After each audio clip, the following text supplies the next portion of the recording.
Ahora continuamos con Santiago, la NIF 15. Por favor, les pido un voto de aplauso para Santiago también. Bueno, antes de comenzar la exposición queríamos compartir con ustedes, una pequeña encuesta que hicimos a pie de calle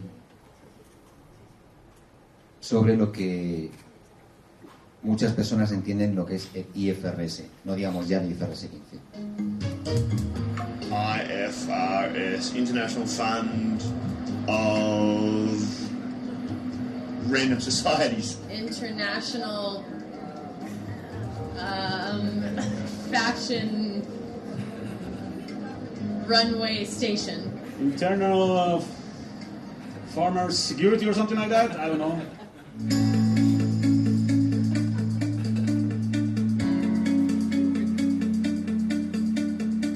¿Por qué el mundo necesita un nuevo estándar de identificación de ingresos? Si lo ve desde la perspectiva de la compañía o como un usuario externo de estados financieros, los ingresos son una de las medidas financieras más importantes. Pero ¿cómo y cuándo lo reconoces? En cuanto a los estándares de reconocimiento de ingresos actuales, el modelo que te conduce al reconocimiento es aquel que se centra en la generación de ingresos mediante el suministro de bienes y servicios a los clientes. Por ejemplo, consideremos el caso de un proveedor de antenas de televisiones. Cobra a sus clientes de manera separada, por la instalación y además una cuota mensual por el acceso continuo a la red. ¿Esta compañía debería identificar los ingresos cuando conecte al cliente al inicio con el cable de red? ¿O debería identificar los ingresos durante el periodo de suscripción? Ambas respuestas son correctas.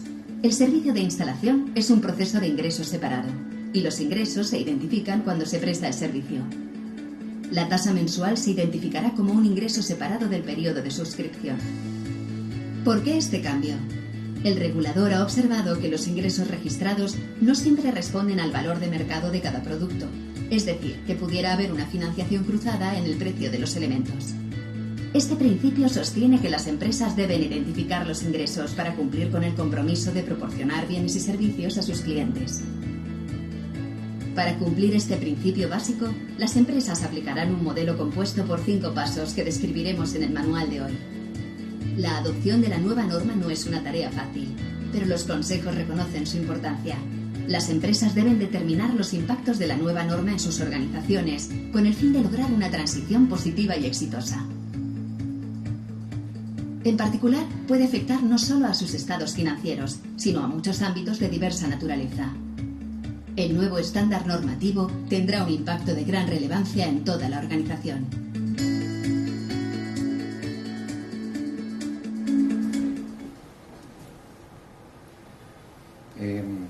Bueno, cuando recibimos la amable invitación del instituto y viendo que ya en anteriores ocasiones había habido la oportunidad de poder hablar de esta norma, pensamos en cómo compartir con ustedes la experiencia que estamos teniendo en la implantación de la misma. No tanto los detalles normativos de cada una de sus disposiciones, sino cómo las compañías lo están adoptando, porque tiene muchas aristas, tiene muchos puntos. Lo primero de todo, cuando abordamos la implantación de la norma en una compañía, es entender el porqué de este cambio. Este cambio viene derivado de todos los cambios que ha habido en el estándar de ingresos que anteriormente estábamos viendo, y es el poder adaptar la contabilidad a los nuevos modelos de negocio que tienen las compañías.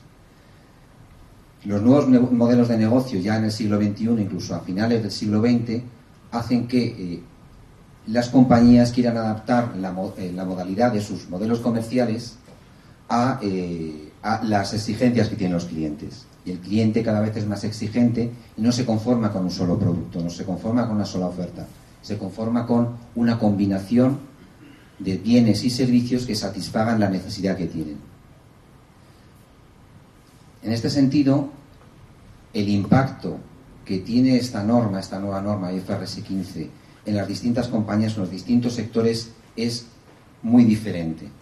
Pero hay un sector que está siendo especialmente golpeado por esta norma en su adopción, que es el sector de las telecomunicaciones o del sector digital, porque este sector justamente, que está evolucionando de una manera muy rápida, está adoptando modelos comerciales de mezcla de bienes y servicios, de mezcla de productos y también de dispositivos. uno de los aspectos que el regulador venía observando era que la norma de ingresos era al final un rompecabezas de distintas normas combinadas que trataban de dar respuesta a las nuevas necesidades de la información financiera. Esta norma NIF 15 justamente lo que ha hecho ha sido sustituir muchas de estas normas con básicamente dos estándares: IFRS 15 para todas estas modalidades y IFRS 9, como muy bien Carlos nos ha estado explicando hace un momento. Pero yendo en el tiempo, y es algo importante desde nuestro punto de vista para poder entender cómo las compañías están adoptando este estándar, este es un cambio que no, el cambio de estándar de ingresos, por lo que significa para las compañías, ha ocurrido solamente 2 veces en la historia de la contabilidad, básicamente. Hubo un primer estándar de contabilidad de ingresos, que fue el estándar de ingresos bajo el criterio de caja. Esto viene de la época inicial de la contabilidad, que viene aproximadamente del siglo XV. 3 siglos después, la contabilidad da un paso más y adopta el criterio del devengo. ¿Por qué? Porque la revolución industrial de finales del siglo XVIII precisa un acompasamiento diferente en la contabilidad que no es exclusivamente el de la caja. Pasan 2 siglos más y el regulador contable empieza a observar que ese modelo empieza a quedarse obsoleto. No es que se sustituya el criterio de devengo, sino que hay un nuevo componente que es la obligación contractual.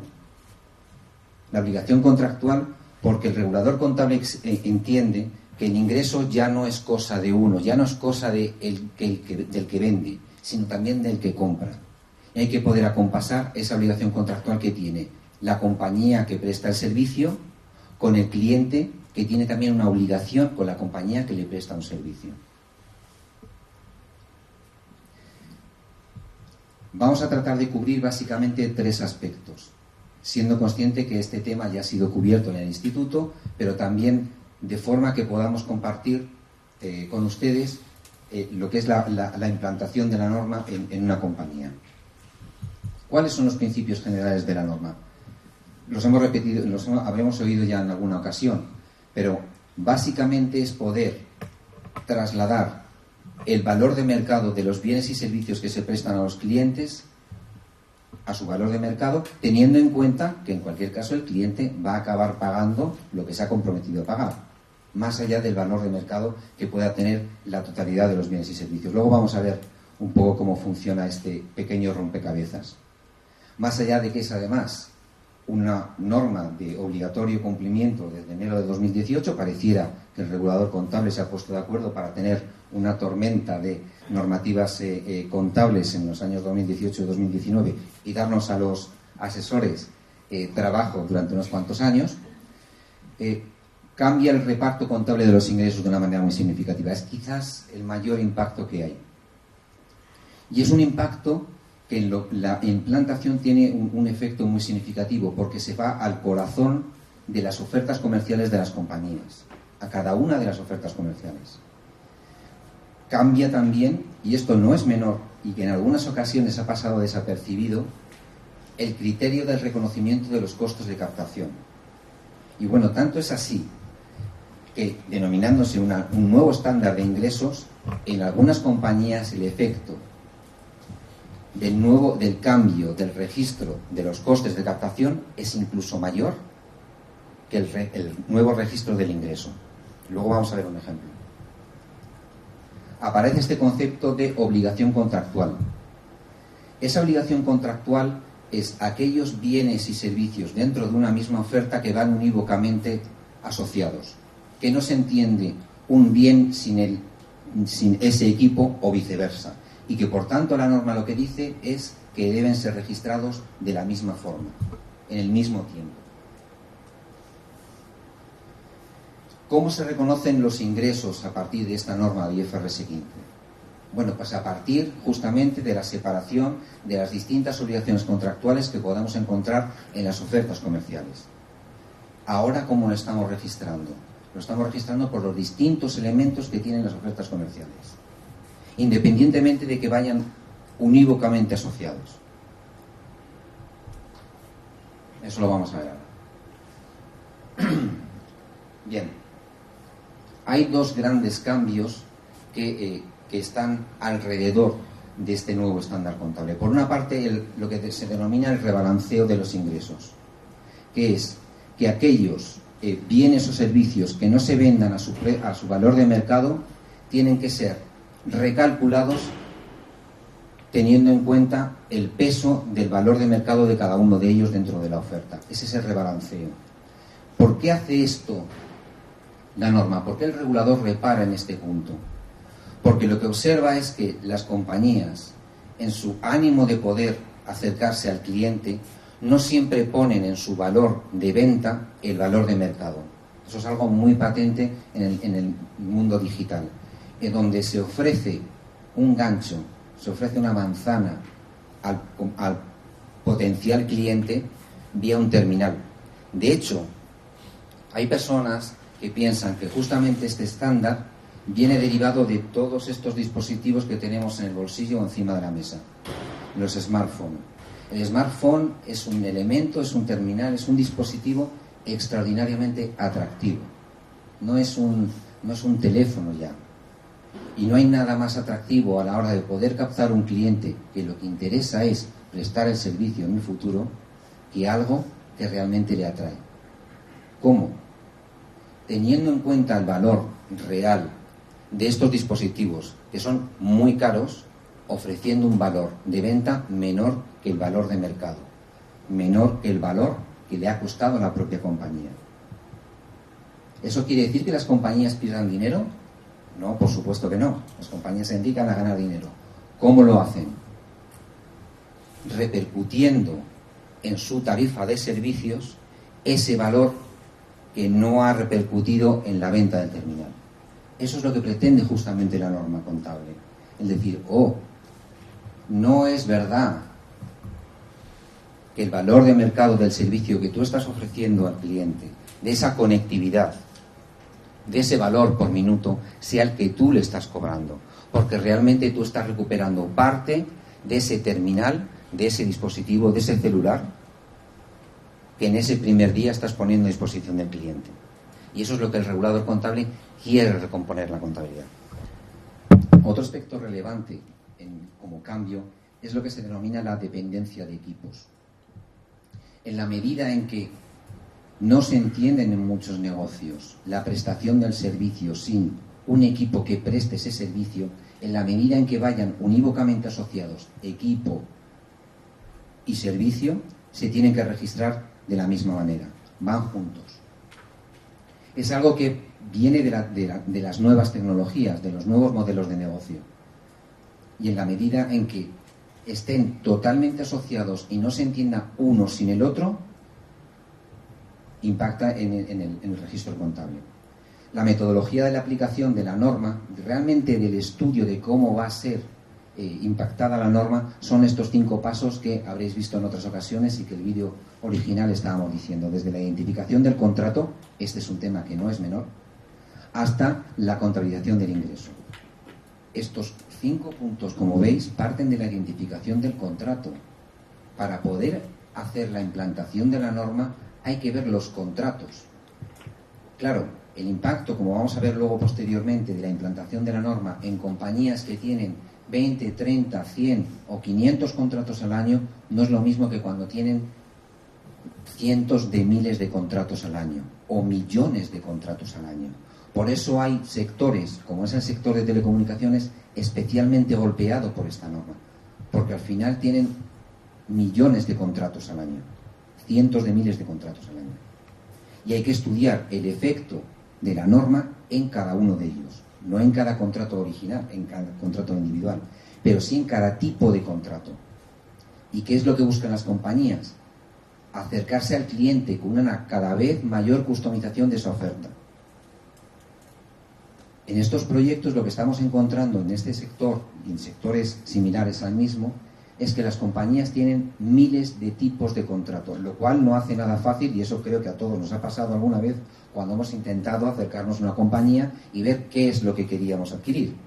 Y lo que tienes es un mundo infinito de posibles ofertas, que te hacen a veces hasta desistir, y te gustaría a lo mejor tener 5 o 6 como ir a comer y te ponen un menú o tienes una carta infinita. A veces quieres la vida un poco más sencilla. Las compañías de telecomunicaciones y muchas compañías del sector digital tienen una oferta muy amplia, pero hay algo interesante también. En la medida que la norma tiene efecto desde el 1 de enero del año 2018, pero con efecto retroactivo, hay un periodo de transición, las ofertas son vivas. Y por tanto, aquellas ofertas que han sido comercializadas en el pasado, pero que todavía siguen vivas el 1 de enero del 2018, tienen que ser consideradas en la norma.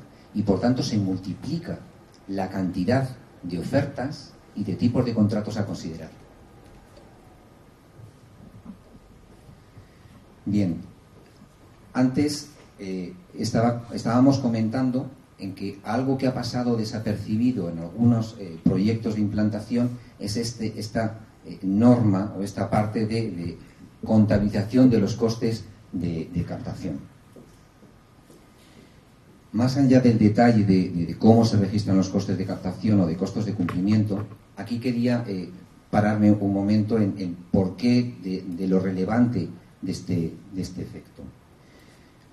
Muchas compañías, bien por prudencia valorativa, bien por visibilidad del coste de captación para asociarlo al coste comercial, esos costes han venido siendo registrados, de acuerdo a normas internacionales, en la cuenta de resultados de forma inmediata. Eso tenía una ventaja directa, y era poder medir cada mes en la propia cuenta de resultados, en una cuenta de resultados que se revisa, que va a venir un auditor a mirarla, cuál es el coste comercial, cuál es el esfuerzo comercial, y poderlo medir con el efecto o la rentabilidad justamente de ese coste, vía las altas, vía la captación de clientes.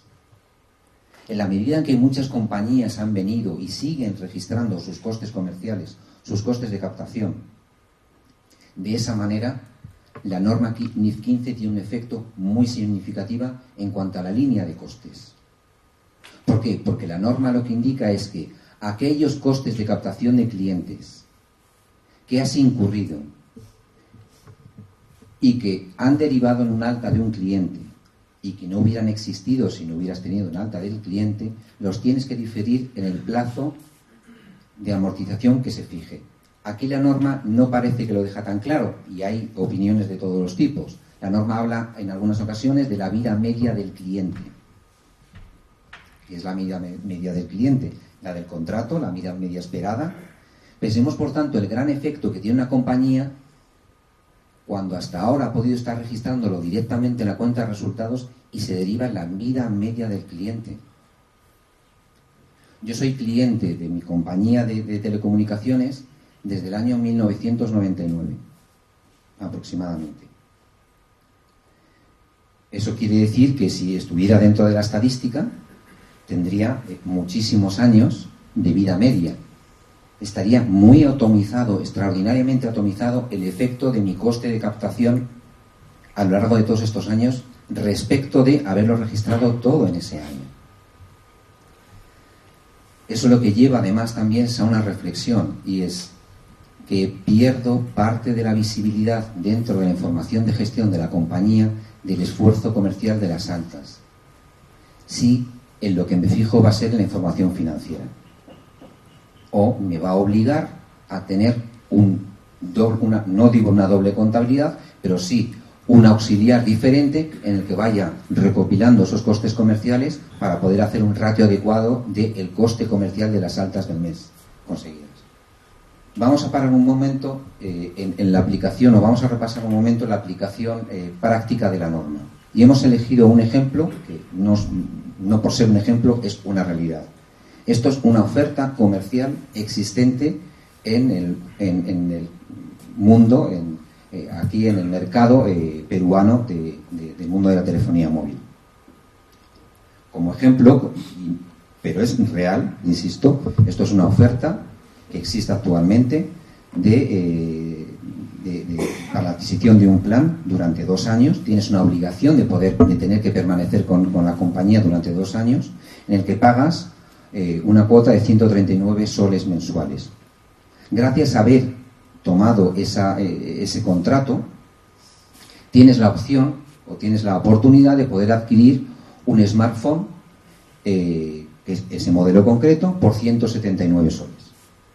Smartphone que lo que te exigen es que para poder acceder a ese precio beneficiado tienes que tener una permanencia de 18 meses mínima.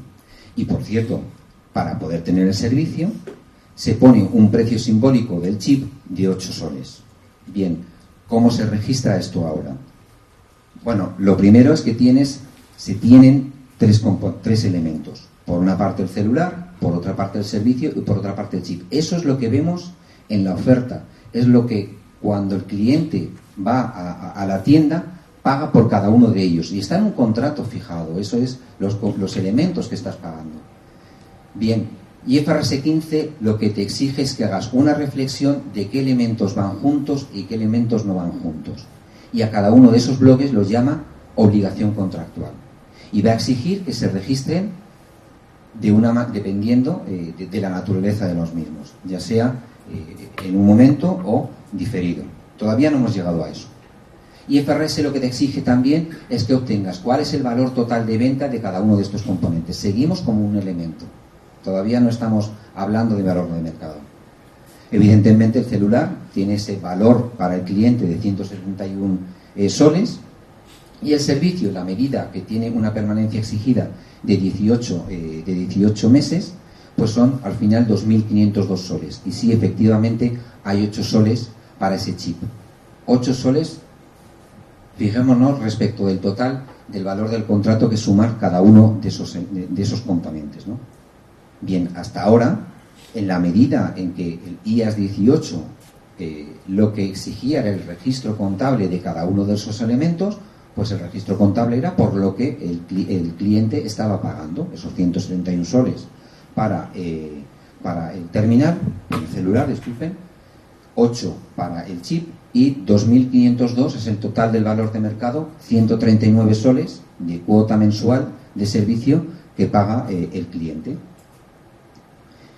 Eso hace que el peso de cada uno de estos elementos pues sea de una manera nominal de un 6% para el celular y de un 94% para el terminal. Y aquí es donde está el punto de IFRS 15. Aquí es a donde va el regulador y dice, ¿de verdad son 139 soles el valor del servicio que está pagando cada mes?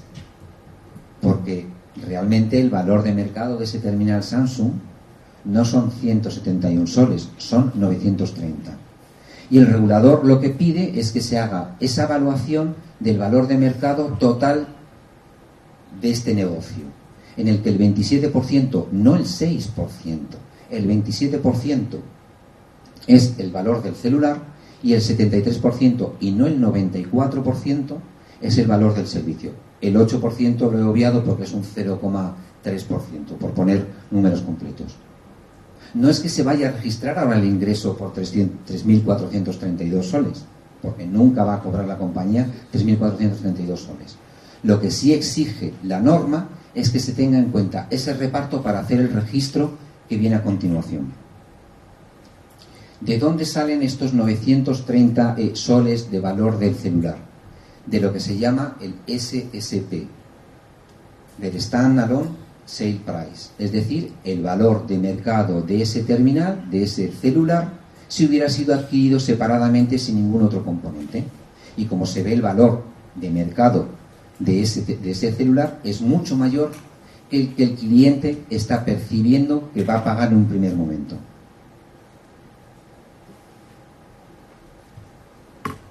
La norma lo que hace es pedir que ese balanceo que tenemos en cuanto al valor del celular y el valor del otro componente contractual se aplique a cada uno de los dos negocios. Y de ahí ese reparto que hay de esos 2.681 soles que tenemos para todo el valor del contrato entre las dos distintas obligaciones contractuales. Hay otro punto acá también que es llamativo. Cuando uno ve el efecto del IAS 18 y el IAS 15, pareciera que no hay, al final del día desde luego no lo hay, se pagan los 2.681 soles, pero hay un efecto muy significativo en el componente del ingreso en el alta. ¿Y esto cómo afecta a muchas compañías del sector digital? Afecta en la medida que el negocio de las compañías digitales no es la venta de celulares. Para eso hay otro tipo de compañías. Para eso hay tiendas que venden celulares y no necesariamente venden el servicio de conectividad. Y están, de alguna manera, desbalanceando, incluyendo un mayor ingreso dentro de la cuenta de resultados al no core de su negocio, porque el core de su negocio es la prestación del servicio de conectividad. Por tanto, cuando uno ve cuál es el efecto que está viendo desde un punto de vista de ingresos neto, simplemente ingreso neto, no resultaría tan relevante. Lo que hay sobre todo es una distribución dentro de la cuenta de resultados en cuanto a ingreso, en que se da mucho más peso a la parte del dispositivo, a la parte del celular, que a la parte del ingreso mensual por el servicio digital. Bien, en la parte del reconocimiento de costo, de nuevo, este rebalanceo del valor de mercado tiene un efecto. Aquí, ¿qué ejemplo estamos poniendo? Estamos poniendo un ejemplo, esto sí es un ejemplo, no hemos visto en el call center cuál sería, pero es un cargo o es un importe del cargo del primer cargo razonable, en el que el call center que obtuvo esa venta, contratado por la compañía de telecomunicaciones, obtiene ese premium, ese bono de un 50% sobre el total de la cuota, que recordemos eran 139 soles, es decir, aproximadamente 70 soles. ¿Cómo se venía registrando hasta ahora? Pues en muchas compañías, por esa claridad financiera, en ese mes en que se dio la alta. En este caso, pues la venta fue en el mes de enero. Y por tanto caen 70 soles en la cuenta de resultados como gasto del mes. ¿Qué exige IFRS 15? Bueno, en la medida en que se tiene que tener en cuenta el peso del valor de mercado de cada uno de los componentes, como estábamos haciendo antes, se reparte ese bono entre los dos componentes de este negocio, con dos resultados. Por una parte, un diferimiento en cuanto al valor del costo por la parte de servicio, porque se le asocia ese 73%, pero también una parte que se registra en el primer momento, esos 19 soles, porque es el 27% del total de los 70 soles que se ha llevado el call center como bono. Cuando uno ve esto, cuando una persona observa un cuadro así, lo primero que llama la atención es lo muy diferente del registro contable de lo que se venía registrando hasta ahora, y la enorme falta de visibilidad que desde un punto de vista de registro contable va a haber respecto de lo que hay ahora. Pensemos dos cosas respecto de este ejemplo que hemos visto. Primero, es que este es un ejemplo real de una oferta de las miles que tienen las compañías, y eso nos lleva, por tanto, a empezar a entender cuál es la dificultad de la aplicación de la norma, de la aplicación de la implantación, no tanto de la aplicación. Este es un ejemplo hecho en PowerPoint que nos ha llevado un rato por el cariño que hemos puesto, pero no tiene nada que ver con sistematizar esto en todas las posibles ofertas que tiene una compañía, y esta es una de ellas. El otro efecto también es cómo, desde la mentalidad que tenemos ahora en cuanto a la contabilidad, cómo se queda distorsionada y la falta de visibilidad que hay por el diferimiento. Y esto lleva al otro punto que quería compartir con ustedes. En la mayor parte de los proyectos de implantación de esta norma, el registro de IFRS 15 no se está realizando como el estándar que nosotros tenemos en la cabeza.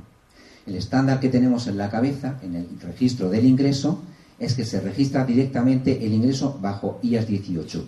¿Cómo estamos viendo la implantación de la norma? De una manera diferente.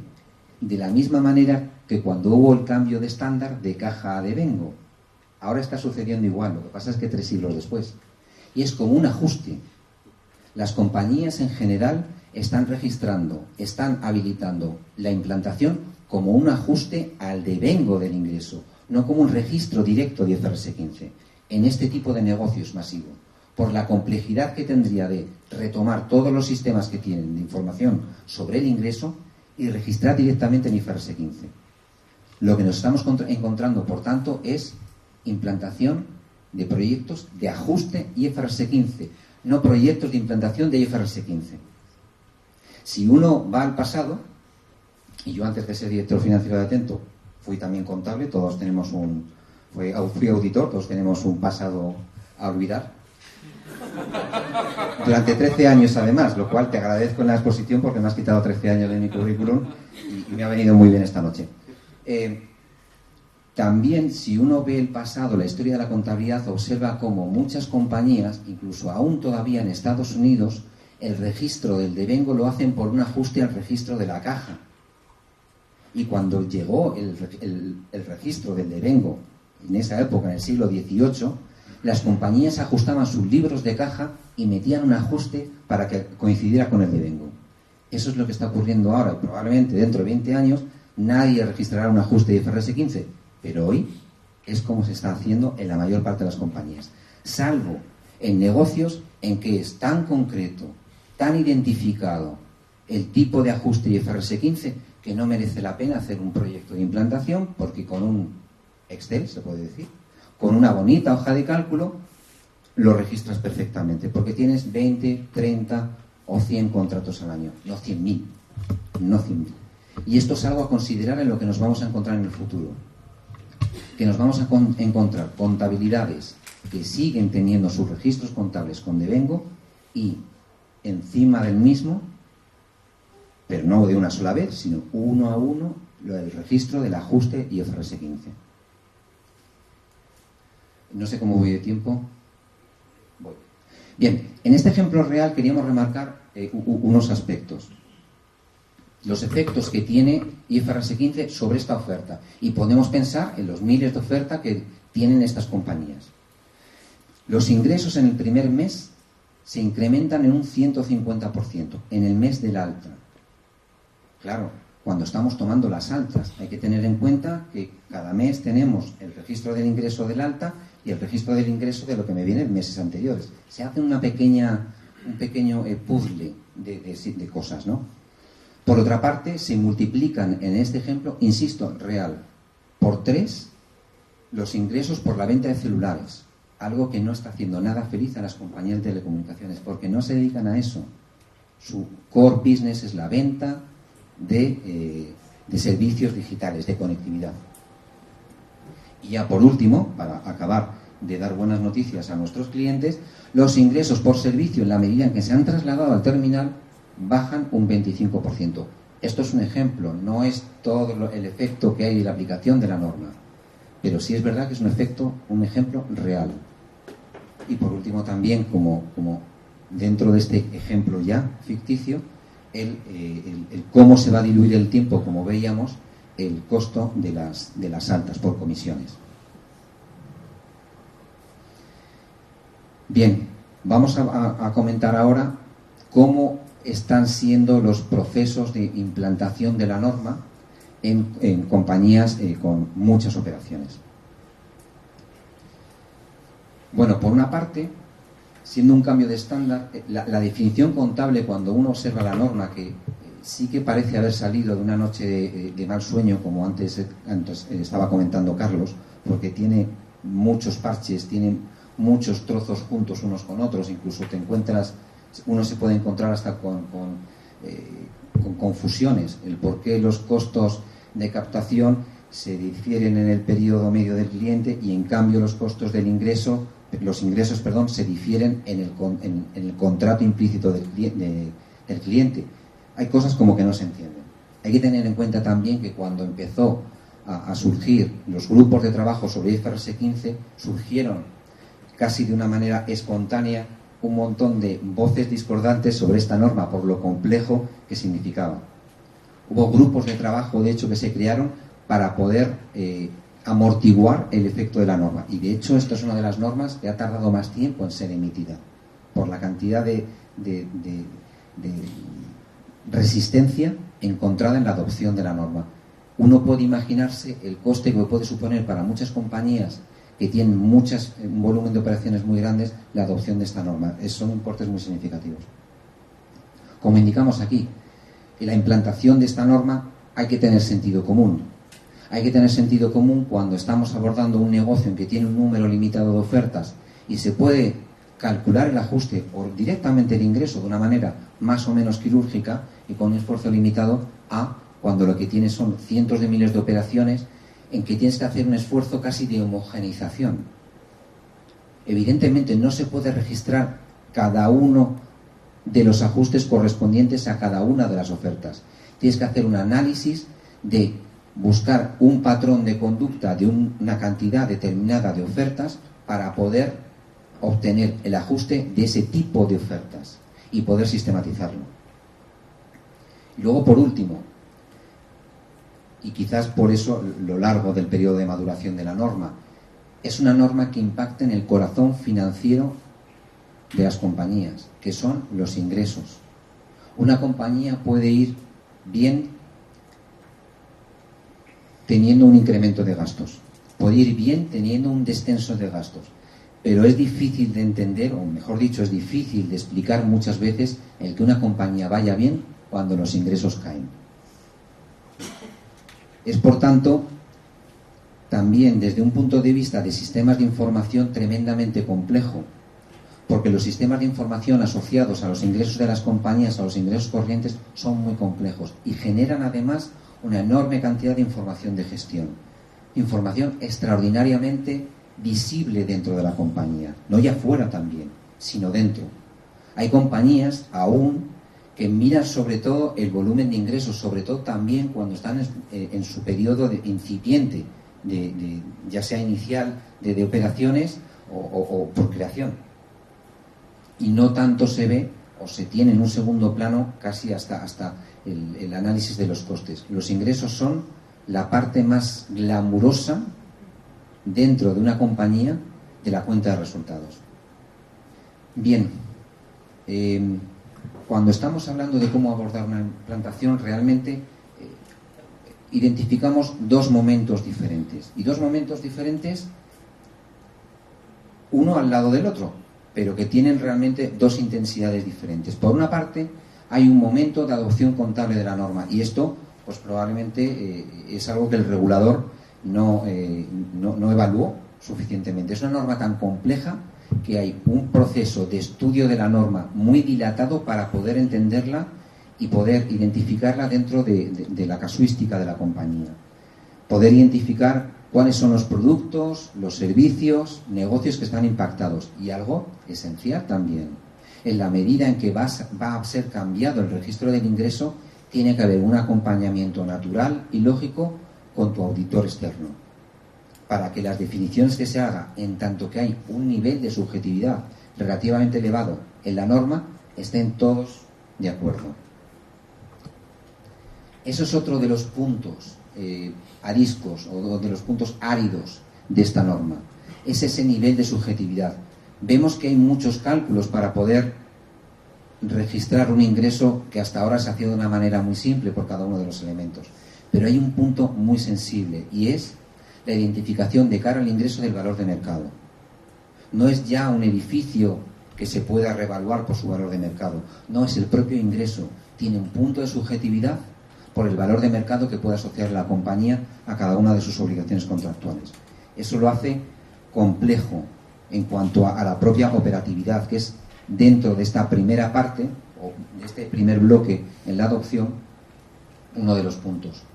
Definitivamente hay que identificar cuáles son la data requerida, los datos requeridos dentro de la compañía, dónde se encuentran, cómo van a poder ser extraídos para poder hacer todo este análisis.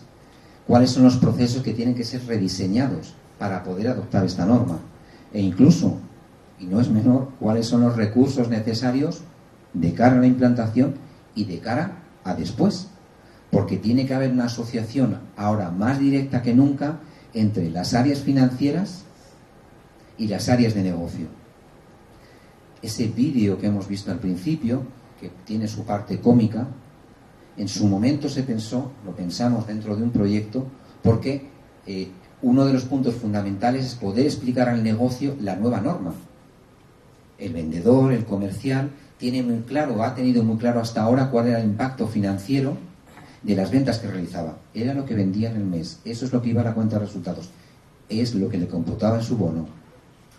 Bien, cuando empezamos a hablar de IFRS 15, la primera sensación que tiene más de un comercial, y no por comercial, alguien alejado de la vida financiera, es que IFRS 15 es como el nombre de una arma de destrucción masiva o algo así. Es un nombre realmente desagradable por las siglas y porque además tiene un 15 que ya no sabes ni de qué está hablando, si es un año o es el tamaño de algo. Por tanto, tiene que haber un proceso de entendimiento y de poder acercar la norma a gente que sinceramente no ha necesitado estar cerca de la norma contable. Hay otro bloque dentro del proyecto que es ya la implantación práctica, que es la adopción tecnológica y la gestión del cambio. Desde la elección de la herramienta o no herramienta, de cuál es la solución, que tiene que ser sensato, de acuerdo al esfuerzo que necesitas, de acuerdo al tipo de información que necesitas. Las compañías, en la medida que esta norma contable toca al corazón de financiero, necesitan tener un grado de análisis o un grado de detalle de la información como el que ha venido teniendo hasta ahora, cuáles son sus ventas medias, por usuario, por acceso, por N. En la medida en que tiene esa granularidad ahora y va a seguir necesitándola en el futuro, va a necesitar una solución para adoptar la norma más o menos compleja, más o menos sofisticada. Y hay que dar con el punto exacto, justamente. Aparte de esta fase o tramo del proyecto de adopción tecnológica, está la gestión del cambio. Una gestión del cambio que va desde el propio seguimiento e implantación a todos los niveles, dentro de toda la compañía, de una manera adecuada. No se trata de que las áreas comerciales o de negocio sean contables, sí de que entiendan cómo impacta, sí de que vean cómo se tiene que adaptar y cómo deben de colaborar en el nuevo proceso. Un plan de comunicación, la coordinación de todos los stakeholders impactados en la implantación de los sistemas. Cuando estamos hablando de la coordinación con los stakeholders implantados, pensemos en un punto. Ese ejemplo real de una oferta que hemos estado viendo, eso ha ocurrido en un momento del tiempo y tiene, como hemos visto, tiene un distinto registro contable en IAS 18 que en IFRS 15. En el mundo comercial hoy, las compañías se adaptan a las necesidades cambiantes de los clientes. Cada mes surgen nuevas ofertas, nuevos tipos de ofertas. Las áreas comerciales tienen que estar cerca del área financiera y el área financiera cerca del área comercial para conocer esas nuevas ofertas y ver cuál es el impacto que hay de esas nuevas ofertas para poder hacer el registro contable correcto. Porque los sistemas comerciales actuales y los de la mayor parte de la compañía no van a registrar bajo IFRS 15, van a registrar como hasta ahora con IAS 18 y luego va a haber un ajuste en IFRS 15. Y es un tema no menor. Tienen que estar comunicadas áreas que hasta ahora vivían juntas, se encontraban en el comedor y hasta a lo mejor eran amigos, pero no necesariamente necesitaban el uno del otro para vivir. Bien, esto es un gráfico relativamente imaginario, por no poner ningún número, no se trata de eso, sino de cuál es el esfuerzo que se necesita para este tipo de esta parte del proyecto, esta parte A y B que hemos visto quizás algo teórica y esa parte C y D quizás algo más práctica. En estos proyectos hay un esfuerzo inicial muy elevado para poder hacer unas determinaciones contables correctas, porque si no se hace correctamente todo lo que pasa a continuación va a salir mal. De la misma manera, al principio el esfuerzo, en la medida en que las determinaciones teóricas y la operatividad de cómo se van a trasladar esas definiciones teóricas no esté totalmente definida, se tiene un perfil más bajo.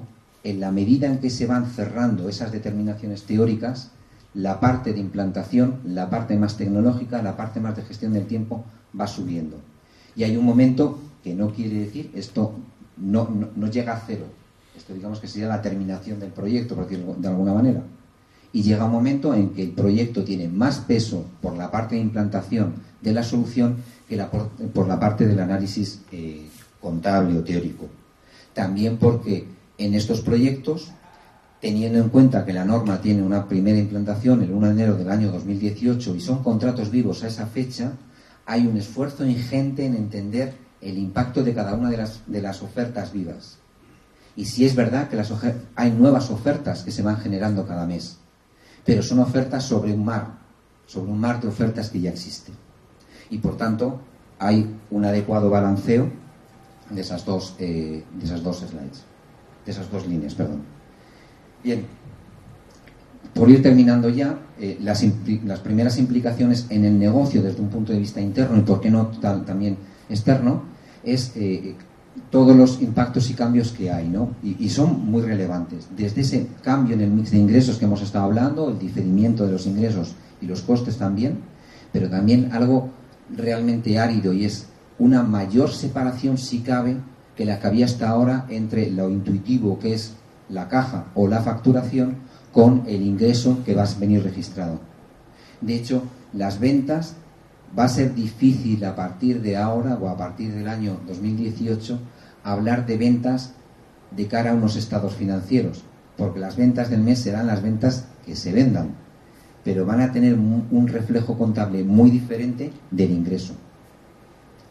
Hemos hablado de la activación de comisiones comerciales, en la medida en que muchas compañías hacían un registro directo del coste para tener su balance saneado, para tener también una visibilidad directa del coste comercial.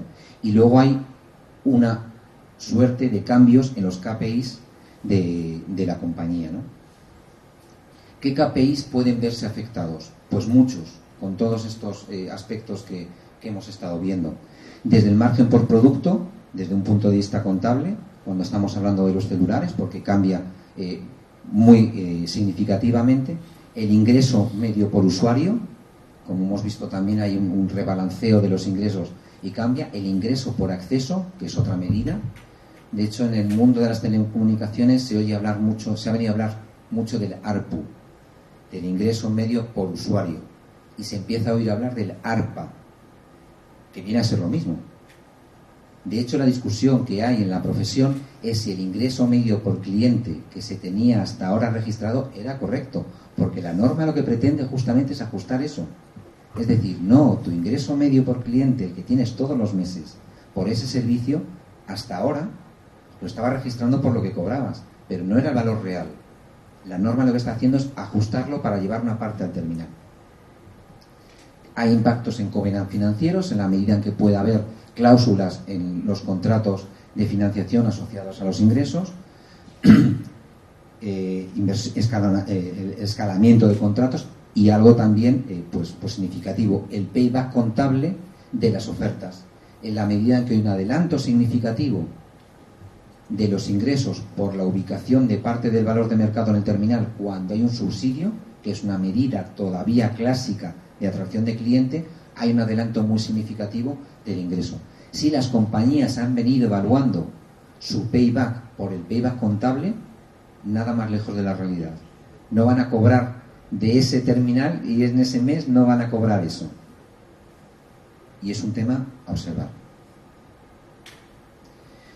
Bien, por último, en cuanto a la implantación de la norma, entendemos que debe haber una correcta coordinación, tanto con agentes internos como con externos. Hay un punto que preocupa en general a las compañías, y es que en la medida en que hay una subjetividad elevada, en algunas de las definiciones, subjetividad correcta en cualquier caso, pero de las definiciones que adopten las compañías, puede ocurrir que el impacto de la norma, correcto en cualquier caso, puede ser diferente en una compañía y en otra, porque evalúen su valor de mercado de una manera o porque hagan el diferimiento en un periodo diferente en un sitio que en otro. Ese es un impacto en la evaluación con la competencia. Tiene que haber una correcta coordinación o por lo menos una conversación entre la competencia que tienes más cercana de cómo lo estás abordando. En cuanto a agentes tributarios, no me voy a meter, pero evidentemente se abre una espita, una brecha entre el registro contable que los agentes tributarios han estado observando hasta ahora de cómo median los ingresos con este estándar. Lo que vaya a hacer la SUNAT en el futuro respecto de este estándar, pues es algo que entiendo que está por definir. Pero algo bueno que sí que se tenía en el estándar contable actual es que no había una duda. el registro contable, ese registro que auditan, ese registro que el directorio aprueba, era el mismo registro de ingreso que la SUNAT observaba, que la SUNAT analizaba. En la medida en que hay una brecha entre ese registro contable auditado, aprobado por el directorio, que el que la SUNAT o la Hacienda, los servicios tributarios de los distintos países van a tener. Porque sí, efectivamente, es una norma contable que se está atragantando, por decirlo de alguna manera, a más de un agente tributario. Es difícil de asumir. Tiene que haber una coordinación en cuanto a instituciones bancarias para explicar cuál es el impacto y cómo lo estás abordando, y definitivamente también con clientes y con proveedores. Con proveedores, porque en algunas ocasiones tú tienes tus registros contables, por ejemplo, esos proveedores de call center asociados a una manera de registrar tus costes, y ahora los costes van a ser de otra manera. Con lo cual hay todo un ecosistema de agentes externos impactados, con los cuales debe haber una conversación, una coordinación. Internamente, casi los hemos estado viendo durante toda la exposición. Prácticamente toda la compañía se ve afectada de una manera o de otra. Rara es la compañía que dentro de sus objetivos no tiene los ingresos, de sus objetivos de consecución de bono incluso.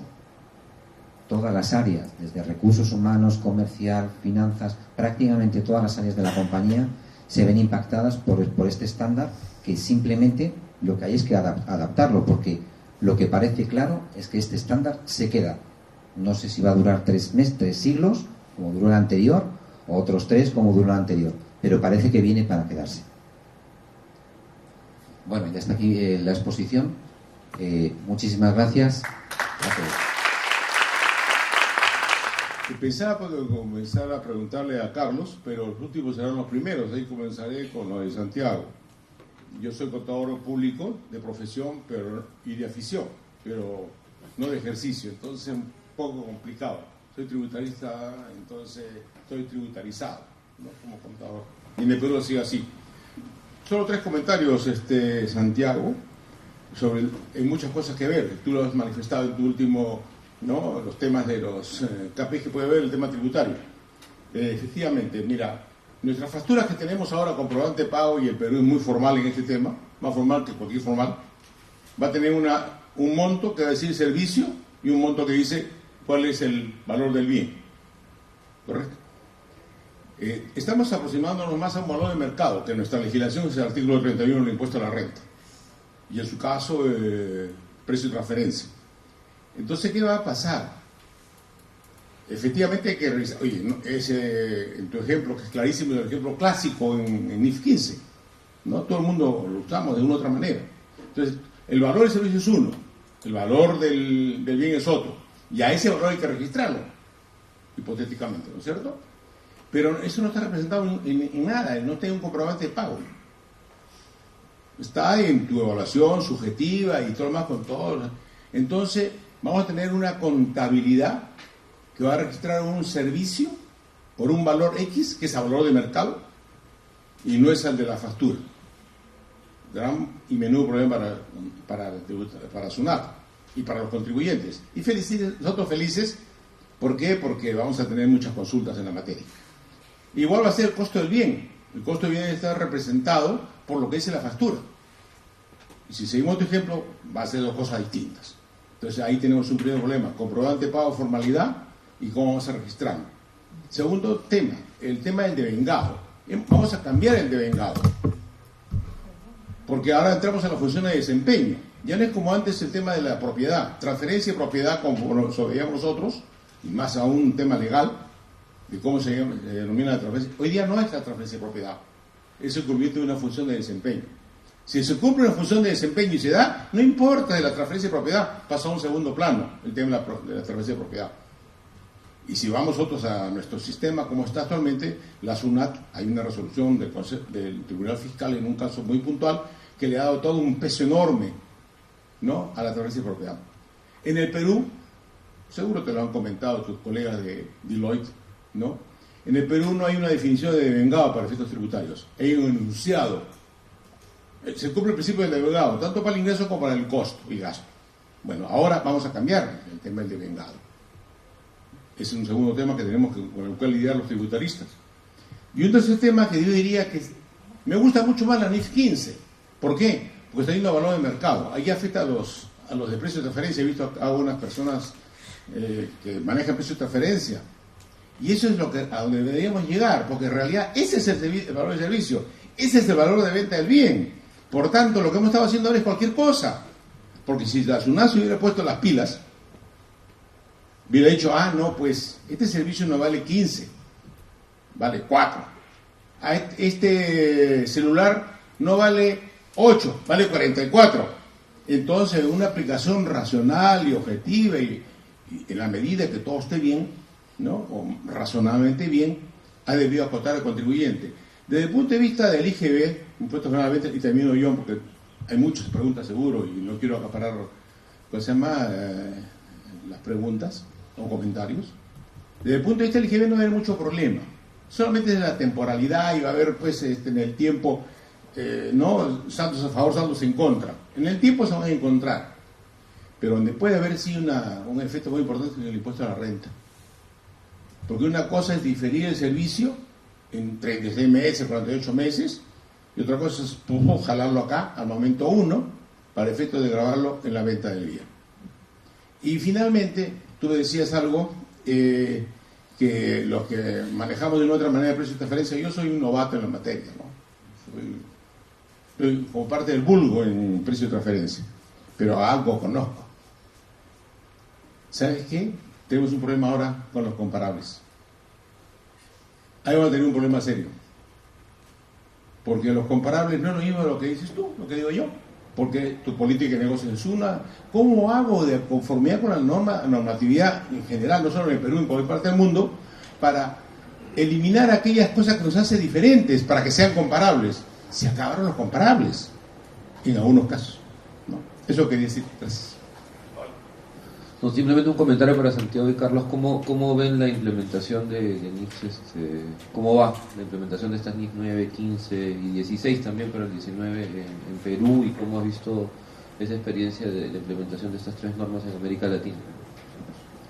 Gracias. Bueno, en líneas generales, quiero resaltar el comentario que hizo mi profesor César Rodríguez sobre el tema de la falta de poder seguir ahora el divorcio que va a haber entre el comprobante de pago y lo que se reconoce como ingreso. Es un problema bastante serio para efectos de fiscalización de esas revisiones, y hay mucho criterio de subjetividad.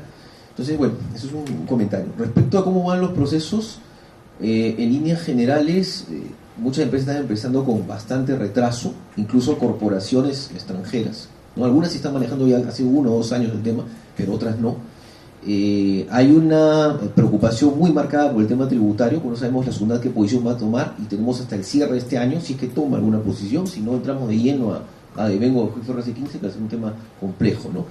En IFRS 9 en general el tema más en la mayoría de empresas está en lo que es pérdida esperada y en algunos casos en derivados. La clasificación de instrumentos financieros más afectado al sector financiero, fondos de inversión, cosas así. Y en lo que es arrendamientos, esa es una norma que es mucho más sencilla, pero que tiene efectos sumamente elevados para muchas compañías, ¿no?